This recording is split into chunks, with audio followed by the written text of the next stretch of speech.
Wie Sie hier hinter mir sehen, besteht unsere Ausstellung vorwiegend aus großformatigen, monumentalen Werken von großartigen deutschen Meistern wie Gerhard Richter, Sigmar Polke, Jörg Immendorf oder auch Katharina Sieverding.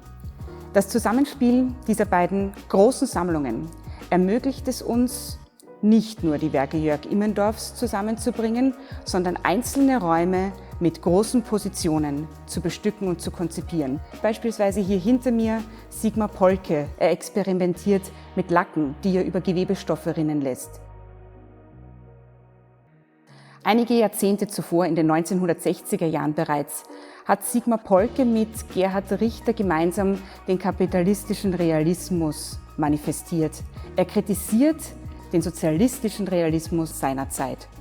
Und ihm benachbart, nur einige Räume weiter, ist einer der Großmeister der politischen Kunst, Joseph Beuys. Ohne ihn wäre eine Ausstellung mit dem Überthema der deutschen Kunst ab 1960 kaum vorstellbar. Joseph Beuys ist ein hochpolitischer Künstler. Und in keiner Arbeit ist dies besser zu erkennen als in den Schildern, die anlässlich der Documenta 1972 entstehen. Ein Werk, das heute Joseph Beuys zugeschrieben wird, entsteht eigentlich in einer Gruppenarbeit. Der Interaktionskünstler Thomas Peiter geht als Dürer verkleidet über das Ausstellungsareal der Documenta 5. Er diskutiert mit Leuten und er trifft immer wieder auf Joseph Beuys. Und eines Tages, circa in der Mitte der Veranstaltung, schreit ihm Joseph Beuys zu: Dürer, ich führe Baader und Meinhof persönlich durch die Documenta 5. Und Peiter nimmt dies zum Anlass und schreibt auf 2 gelb grundierte große Tafeln den Ausspruch Beuys. Nach der Documenta bleiben diese Schilder dort zurück. Beuys holt sie in sein Atelier und gemeinsam mit einem weiteren Künstler, Klaus Steg, und dessen Mutter füllen Beuys und Steg diese Hausschuhe, die man bei dem Werk sieht, in denen diese Tafeln stehen, mit Butter, mit Margarine und mit Rosenstielen. Joseph Beuys maßt sich mit diesem Kunstwerk gewissermaßen an, terroristische Gruppen wie Baader und Meinhof dadurch resozialisieren zu können, dass er sie persönlich durch die Documenta 5 führt. Es ist eine politische Arbeit, die Zeugnis davon ablegt, wie überzeugt Joseph Beuys von sich selbst ist und wie überzeugt er davon ist, sein Land durch Kunst verändern zu können.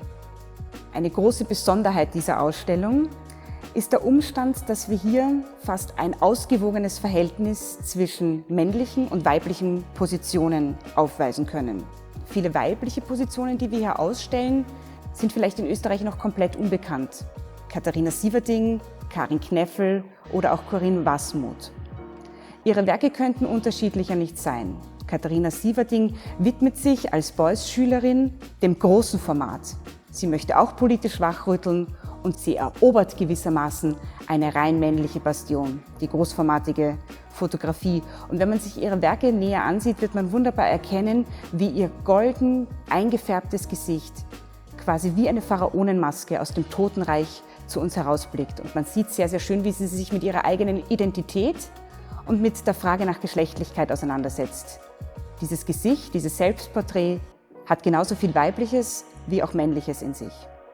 Ihr benachbart ist Corinne Wasmuth, eine Künstlerin, die Mitte der 60er Jahre geboren wird und die über ihre Kunst sagt: Ich fühle mich, als wäre ich als Kind in einen Eimer Koks gefallen. Sehen ihre Werke doch fast psychedelisch aus. Ihre großformatigen Arbeiten, denen digitale Fotografien zugrunde liegen, Computerspiele zugrunde liegen. Gerade in ihrer großartigen Arbeit, dem Pathfinder aus den frühen 2000er Jahren, orientiert sie sich rein am Digitalen. Und was dieser Schnelllebigkeit und dieser grellen, dieser bunten Farbigkeit wie ein Pflock gegenübersteht in ihrer Kunst, das ist ihre ganz traditionelle Malweise. Sie arbeitet langsam, sie arbeitet ganz, ganz traditionell auf Holz. Sie legt diese einzelnen Elemente, die sie dem schnelllebigen Medium des Computerspiels oder der Fotografie entnimmt, langsam in einzelnen Farbschichten übereinander und schafft so diese monumentalen Werke. Die Ausstellung vereint in 13 Räumen 24 Positionen zeitgenössischer Kunst und gibt dem Besucher somit die Möglichkeit, die zeitgenössische Kunst in vielen ihrer zahllosen Facetten erleben zu können. Und wenn man sich durch die Räume bewegt, wird man Namen lesen, die man in der Albertina oft liest. Gerhard Richter, Jörg Immendorf oder Georg Baselitz. Aber ganz besonders sind auch jene Künstler zu entdecken, die vielleicht in Österreich in kleinen Galerieausstellungen zu sehen waren, die aber erstmals hier in einer großen musealen Ausstellung präsentiert werden.